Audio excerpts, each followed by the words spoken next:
Полин, привет! И ты переводишь с русского на китайский и с китайского на русский. Это каждый раз очень большой стресс. Ого, вау! Это не где-то плохо, где-то хорошо. Это просто два настолько разных мира. Это как-то даже оскорбительно звучит по отношению к ним. Между ними очень большая культурная разница.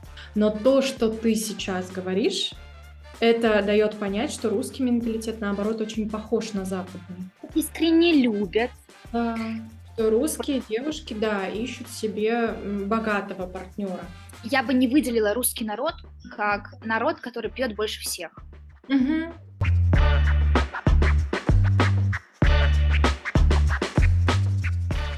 Еще одна статья в твоем телеграме была очень интересная про культурный бэкграунд русских и китайцев. Получается, в нас, в русских, с самого детства закладывается какой-то определенный культурный код, даже если русский человек не читает всю литературу предложенную, не смотрит все советские фильмы, например, ну или вообще, да, все фильмы, которые входят там в золотой канон. Мгм. Все равно какие-то ценностные установки в нас закладывают. И то же самое с китайцами. И эти установки разные. Ты знаешь, это, мне кажется, такой очень масштабный вопрос. Ну, давай попробую я конкретизировать. Например, есть такая штука в русском человеке — жертвенность. Да. Жертвенность, вот знаешь, что как-то жить трудно, все через препятствия. Но в то же время, если с тобой происходит какое-то счастье, то оно сваливается на голову. Есть у нас такой персонаж, по-моему, ты про это писала, про Ивана Да, Дурачка, да, про да. Иванушку Дурачка. Невезучий, искренний, и счастье на него сваливается. Ой, такой.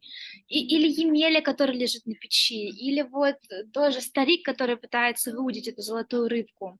Вот Мгм. ты знаешь, вот мой текст в телеграм-канале, он был больше посвящен м, тому, как это закладывает литература и образование. Это же уже существовало, а литература, она просто закрепляет вот это вот какой-то результат, Мгм. какие-то черты национального характера. То есть не закрепляет, она отражает. Она Мгм. отражает и тем самым фиксирует какие-то определенные национальные черты. И если мы посмотрим на, опять же, китайскую культуру, то, мне кажется, здесь изначально вообще стоит сказать, что очень длинная история, и она, несомненно, богаче нашей, и там, несомненно, накоплено больше опыта и знаний. Это не умаляет никак нашу культуру, не возвышает никак китайскую культуру, хотя на самом деле китайцы ею очень сильно гордятся, и они считают, что это вообще, ну, в этом плане они просто превзошли всех. Смотрим на китайцев, это опять же клановые отношения, которые ставятся в главу угла, где ты Мгм. смотришь на себя глазами группы, да, Мгм. то есть ты оцениваешь себя тем, как на тебя смотрит группа, да, Мгм. то есть насколько хорошо ты там выполняешь свою, опять же, роль, вернемся, да, к социальной роли, насколько хорошо ты там являешься сыном своей матери, мужем своей жене, подчиненным своему вышестоящему, то есть, да, начальству. Мгм. И это в случае с китайцами очень хорошо закрепилось конфуцианством, которое на Мгм. самом деле тоже как бы про культ предков, про клановые отношения. Да, то есть все вот эти вот какие-то философские идеи, течения и так далее, которые накапливал Китай просто ну, тысячелетиями, это все сейчас можно увидеть в китайском образовании. Это уже есть, ну, скажем, грубо в ДНК, да, то есть человек все равно себя будет вести определенным образом, таким, которым ему диктует его культура, потому что он просто растет в этом окружении, он это видит вокруг себя. Вот. Если мы посмотрим, опять же, на то, что там мы учим в школе, да, Мгм. наше образование в основном построено на различного рода произведениях там Достоевского, Чехова, э, Толстого, да. Разумеется, не этим все ограничивается, но это формирует как бы знатный фундамент. Я Мгм. в начальной школе читала также Библию, по-моему, сейчас тоже читают.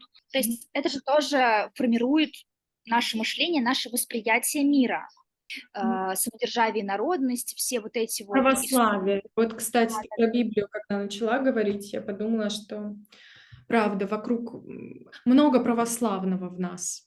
да. Верующий ты человек или нет, религиозный или нет, вот этих постулатов, правда, много в нас. Как бы насколько это изучается в школе, да, вот эти вот труды, это тоже вопрос. Насколько я знаю, мы этого не проходим. Не скажу, что это там какое-то упущение и так далее, но это удивительная как бы особенность нашего образования, что мы правда изучаем сюжеты, разные сюжеты, которые иногда даже, мне кажется, слишком рано изучать в нашей психике. Я просто помню, как я очень сильно плакала над рассказом Муму. А, Определенно считаю, что он нанес мне какую-то душевную психическую травму. Да, да, но на самом деле, почему-то считается, что если произведение про животного, то это для детей. Но там такие отношения, такие темы поднимаются, такие эмоции вызываются, что А, и да. понятно, знаешь, понятное дело, что если мы сейчас будем это читать, мы, скорее всего, совсем по-другому на это посмотрим, и нам будет как-то легче это переварить. Но когда ты ребенок, ну, скорее всего, там, да, э, самую большую эмоцию, которую ты можешь испытать от этого произведения, это жалость очень сильная к животному. Но Мгм. каких-то глубоких размышлений о том, о чем этот рассказ, какой тут подтекст, вряд ли возникнет. Но Мгм. будет очень сильный такой эмоциональный, наверное, удар какой-то. Мгм. Мгм. То есть, В китайском образовании, не такой акцент на сюжетах, да? нет, тоже есть акцент, безусловно, тоже есть акцент, особенно на произведениях, которые были написаны там в 20 веке. Это четыре больших романа, которые также были написаны в 15-16, если я не ошибаюсь. Очень важное место все равно остается, отдается именно вот эти вот этико-философским учениям. Мгм. Мгм. Мгм. Я помню, у нас в школе был такой предмет, один урок в неделю. Этика, по-моему, он назывался как раз. Этика и философия. М. И вот что я из него вынесла? Ничего. Ничего не помню вообще. Я с тобой согласна, у меня тоже был такой урок, по-моему, называлось как-то религиозно-философские какие-то течения чего-то. Да, вот действительно, каких-то других предметов, да, формирующих как-то взгляд на мир и так далее, не было. То есть он в основном формируется как раз-таки на основе вот этих вот рассказов. Мгм. Вот. А во многих рассказах там какой-то надрыв, какая-то депрессия, какая-то всегда сложность, какой-то внутренний конфликт, иногда какие-то безумные поступки могут совершаться там, да. Мне кажется, нельзя умалять вот этот вот депрессивный эпизод в нашей литературе. Да. Не то что эпизод, я бы сказала. Много эпизодов. У тебя там скоро закроется кафе, да? Я вот чё Ну, говорю. в 10:30. Нам с тобой надо поговорить еще про очень-очень важный момент. Китайский язык очень труден, и в китайском языке важны интонации. И для русского человека, как и для очень многих других носителей языков, это трудно. И вот поскольку у меня сейчас начинается четвертый блок фонетических тем, и он будет посвящен интонациям, в русском языке это тоже самая сложная тема в фонетике. Я хотела тебя спросить, как ты осваивала китайские интонации, как ты с ними работала? Китайский язык, ты знаешь, я бы тут, наверное, немножко как-то подправила бы. Наверное, это не интонация скорее, а тоны. То есть Мгм. китайский язык, он тональный. Мгм. Почему тут тоны у нас возникают? Это, мне кажется, такой отдельный вопрос, да, то есть китайское письмо, китайский язык — это иероглифическое письмо, это не алфавит, где мы можем просто выучить буквы, а потом как бы, ну, читать слова. У каждого предмета есть иероглиф, который его обозначает. Мгм. Вот. Это может быть, это одна морфема обычно, да, то есть это может быть односложное слово, двусложное слово, которое состоит из, соответственно, одного или двух иероглифов. Когда у тебя такое невероятное количество иероглифов, у тебя появляется множество иероглифов, которые непонятно как произносить. Мгм. Вот. Часто употребимых около 3-4 тысяч, обычно так говорят, да. Но Мгм. мне кажется, все равно как бы для нормальной коммуникации нужно владеть большим количеством. Мгм. Самый большой словарь насчитывает около 85 тысяч иероглифов. И тут, когда у тебя такой большой запас иероглифов, но при этом ограниченное количество слогов, Мгм. чтобы избежать огромного количества амофонов, да, то есть слов, которые произносятся одинаково, но имеют разное значение, Мгм. появляются тональности. Мгм. То есть первый, второй, третий, четвертый тон всего, которые как раз-таки помогают нам понять, о каком конкретно слове идет речь. Мгм. Именно благодаря тому, что изменяется тональность. Часто я слышала раньше, сейчас уже я не слышу такого мнения, но раньше прям я часто слышала о том, что говорили, что якобы тоны, они не имеют такого значения. Китайцы вас и так поймут. На самом деле, Мгм.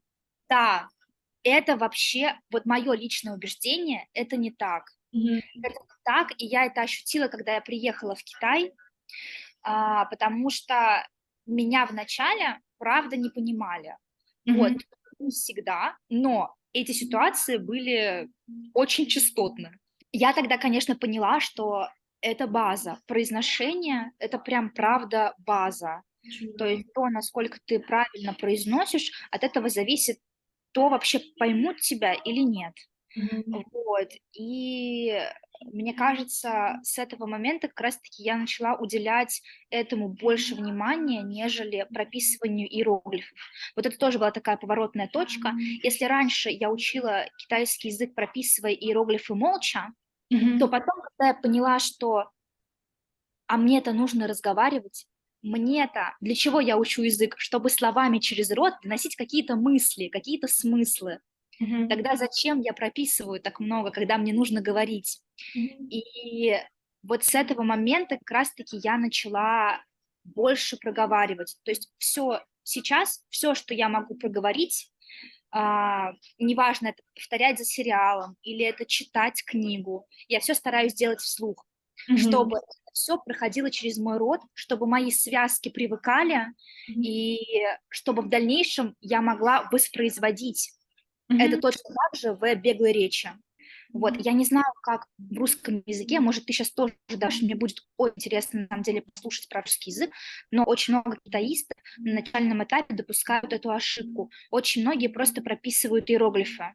Мгм. Это тоже важно, Мгм. но это не так важно, как уметь разговаривать и разговаривать правильно. Да, да. С русским языком на самом деле тоже очень большие проблемы с произношением на русском языке, потому что, ну, для русских людей это не так очевидно, но наше письмо, то, как Ты мы знаешь, пишем, я да. смотрела твои видео, я не могла поверить своим глазам. Я была так удивлена, правда. Я никогда не думала, что русский язык такой сложный. Я Да. знала, что он сложный из-за грамматики, но Мгм. то, что у нас такое сложное произношение, я не знала. Да, да. Вот-вот, все говорят: грамматика, русские глаголы, вот это. Но на самом деле то, как мы пишем, коренным образом отличается от того, как мы произносим. Вот, ну, собственно, вся суть русского произношения в одном предложении. И, у нас тоже есть интонации. У нас аж 7 интонационных конструкций, но и то это, знаешь, 7 описанных. На самом деле они там комбинируются, они могут быть в разных тонах, на разных тонах. То есть у нас нету такого понятия, как первый, второй, третий, четвертый тон. У каждого человека свой тон и свой набор тонов, свой тембр, да, свои характеристики голоса. И вот эти 7 интонационных конструкций, они ложатся на эти характеристики голоса, и у каждого Мгм. человека они, естественно, будут звучать чуть по-разному. Точно. Но нам нужно много, точнее, людям, которые изучают русский язык, им нужно очень много слушать вот эти интонации, чтобы вообще начать их узнавать и потом уже начать воспроизводить. Потому что интонации влияют на смысл. И иногда интонация выражает эмоцию. Это очень удивительно, правда. Вот это для меня прям открытие очень большое про русский язык. Мгм. Потому что, ну вот, когда ты являешься носителем языка, ты всего этого не видишь. Мгм. Опять же, ты потому что вырос, родился в этой среде, и для тебя это кажется таким, ну, как бы Естественно. очевидным, как будто бы, да. А тут просто потом понимаешь, какая большая работа была проделана людьми, которые выучили или учат русский. Мгм. Мгм. Мгм. Да. Послание всем зрителям нашим сегодняшним. Вы большие молодцы. Это правда. Я Поздравляю. восхищаюсь вами. Да, да, да, абсолютно. Да, значит, интонации, ты над ними работала вот так проговаривая, не интонации, Да. а тоны, да? Вот мне кажется, регулярность очень важна, потому что я по себе замечаю, когда я долго не говорю по-китайски, я чувствую, как у меня произношение уже не такое, например, каким оно Мгм. было пару дней назад. Мгм. И вот я для себя такую вещь отметила, что нужно, ну, идеально каждый день заниматься. Ну, немножко можно хотя бы, да, но каждый день заставлять себя вспоминать, проговаривать и так Мгм. далее.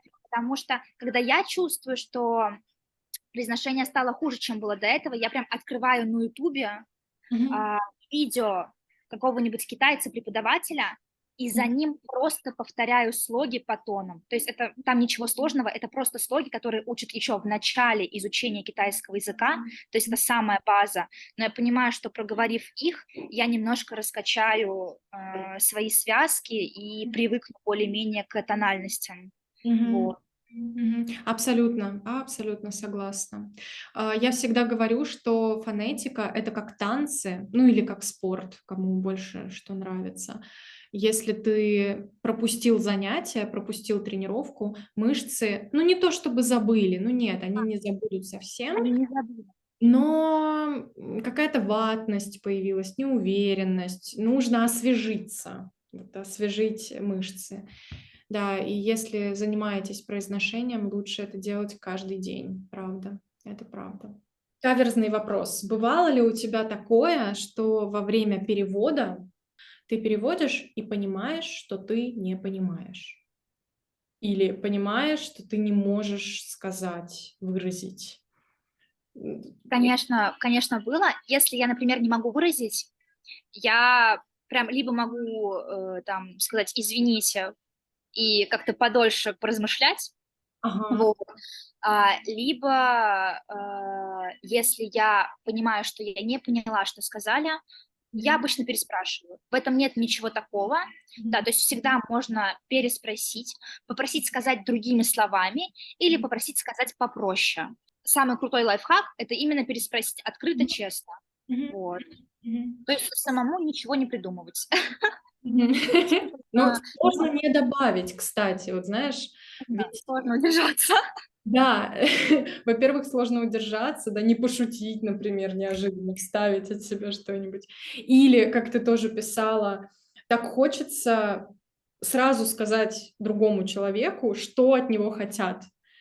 Потому Мгм. что понимаешь, что, например, там русский партнер или китайский партнер, ну, как-то вокруг да около ходит и никак не донесет свою мысль. Хочется ему помочь и уже донести эту мысль. Я обычно в таких ситуациях не вмешиваюсь, потому что я считаю, что я, ну, не должна этого делать. Мгм. Вот. Я в роли переводчика просто максимально как бы в своей роли пытаюсь всем помочь, Мгм. хорошо перевести. Мгм. Вот, то есть если меня об этом ни одна из сторон не просила, да, то Мгм. есть если задача стоит перевод, то я просто перевожу. Вот, по крайней мере, это сейчас у меня такая позиция. Я считаю, что я не должна говорить мысли, которые не соответствуют тому, что мне сейчас сказали. И к каждому такому переводу тебе отдельно, наверное, нужно готовиться, да? Потому что ведь есть Да. специфические термины. А, Да, мне кажется, переводчик — это вообще что-то универсальное, человек, который просто вот выучивает какие-то невероятные объемы просто за день до переговоров, потому что тематика бывает абсолютно разная. Могут быть машины, запчасти, там какие-нибудь трансформаторы, что-нибудь еще, какие-нибудь это трубопроводы, то есть да, там клапаны, фитинги, что-нибудь такое. И ты Мгм. просто за несколько дней, твоя задача овладеть вот этой вот лексикой. Это очень интересная работа. Очень интересная и сложная в то же время.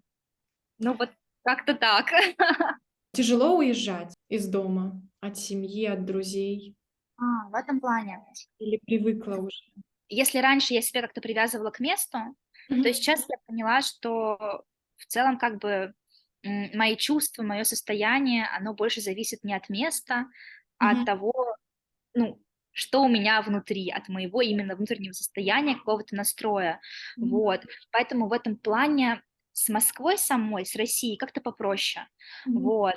А в плане именно каких-то родственных отношений, связей, да, друзей, вот тут да, конечно, иногда бывает прям, ну, я чувствую, что я соскучилась. Мгм. Особенно, когда разговариваю по телефону, это ощущается. Сейчас еще не так сильно, потому что я недавно буквально приехала, Мгм. но вот когда я в прошлый раз прилетала, уже через полгода я чувствовала, что я очень сильно соскучилась. Да.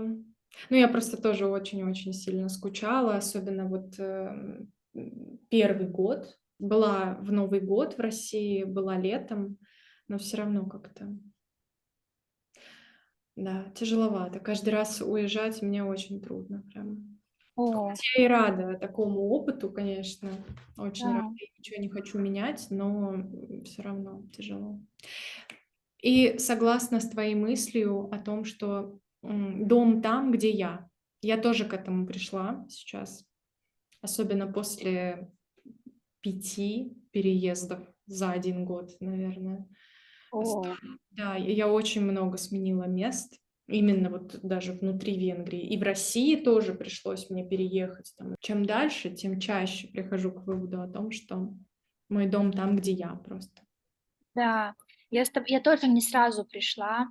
Я это поняла как раз, когда я прилетела в Москву. Вот. И я тогда ощутила, что дело на самом деле не вместе. То Мгм. есть я так сильно хотела вернуться, потому что какие-то воспоминания меня связывали там с Москвой, да, мое студенчество, мои годы в лицее при вышке, Мгм. вот. Но по сути-то мы все носим с собой, Мгм. вот. То есть не вместе дело, а в том, что внутри нас. Вот, Мгм. и у меня тоже, я рада вот очень сильно этому открытию, вот. С ним прям как-то проще жить, Да. правда. Да. И я у себя в "Телеграме" тоже писала такой, текст. Там было про красоту разных языков. И Мгм. я тут недавно прочитала интересную мысль о том, что чем более не похож язык на твой родной, тем менее красивым он тебе кажется. То есть все, что плюс-минус знакомо, похоже — это более красиво. И на самом деле в этом что-то есть. Вот лицо красиво, когда оно похоже, вот оно имеет знакомые черты. Музыка красива, когда ты ее несколько раз уже послушал, и тебе знакомы эти мелодии. И с языком на самом деле, наверное, правда, что-то похожее. Особенно я про это вспомнила, когда ты рассказывала, что ам, первое время по приезде в Китай тебе там все было как-то странно.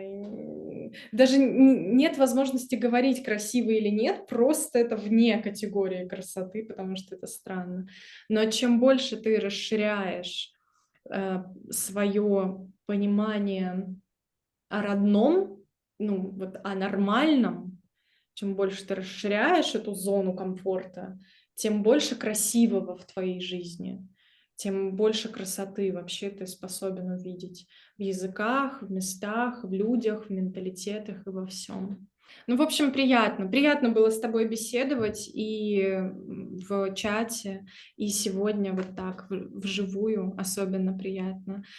Есть темы, которые мы еще не обсудили. Ну, вообще, те темы, которые мы затрагивали, они сами по себе огромные. Я Такое удовольствие получила вообще. Мне так понравилось, потому что я очень сильно переживала, правда. Я прям подготовилась очень сильно. У меня есть целый файл. Я очень рада, я очень рада. Ну что, мы закончили с Полиной, обменялись финальными репликами, попрощались, и теперь я хочу поблагодарить вас, мои дорогие зрители. Пишите ваши вопросы в комментариях, вопросы Полине, вопросы мне. Если будут интересные вопросы, я их передам Полине, и надеемся, она найдет время и ответит на них. Спасибо вам за просмотр, спасибо за ваше внимание. Отдельно благодарю всех, кто меня поддерживает лайком, комментарием. Благодарю моих патронов. Сегодняшний разговор получился очень насыщенным, наполненным, большим. Было интересно мне лично узнать про какие-то вопросы. Есть мысли, которые я унесу с собой после этого интервью. Чтобы вам было удобнее нас понимать, я обязательно добавлю субтитры. Если вам было слишком сложно, не опускайте руки, не отчаивайтесь, попробуйте посмотреть с субтитрами, попробуйте сделать паузу и посмотреть это видео в несколько приемов. Это нормально для такого большого разговора. Ну что же, друзья мои, мы желаем удачи нашей гостье Полине в ее учебе, в ее работе, в ее практике. Желаем удачи в поступлении в магистратуру в Китае. Желаем всем предпринимателям и бизнесменам иметь таких классных переводчиков, как Полина, да? И вам, дорогие зрители, я желаю удачи в изучении русского языка. Желаю интересных материалов, желаю вот таких классных подкастов и интервью. И до скорой встречи. Пока-пока.